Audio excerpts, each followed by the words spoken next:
माड़ी आसुची बात्या शक्ति आरब सागर रे बल गोटाउची बात्या घनीभूत होई भीषण बात्यार रूप नेबार संभावना रही। उत्तर पश्चिम एवं संलग्न उत्तर पूर्व आरब सागर रे सिवियर साइक्लोन रे परिणत होईछि। यह पश्चिम दिगरे आगकू गति करिछि। आज संध्यारे उत्तर पश्चिम एवं पश्चिम मध्य आरब सागर रे पहुंचिबो। आसंता काली सकाळे यह गुजरात मुहां हेबा संभावना रही।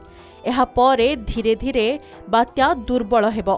आरब सागर रे यह वर्षर प्रथम बात्या। वर्तमान यह गुजरात द्वारका ठारू पश्चिम रे प्राय 300 किलोमीटर दूर रे रही। यह भारतीय उपकूल रे सीधा सड़क लैंडफॉल करिवार संभावना नहीं, किंतु यार प्रभाव रे उपकूल और आभ्यंतरीण महाराष्ट्र रे भीषणरू अति भीषण वर्षा हेबो बोली आकलन करिछि आईएमडी। तीव्र बेगरे पवन सह समुद्र रे उच्च जुआर आसिबा आशंका रहिछि।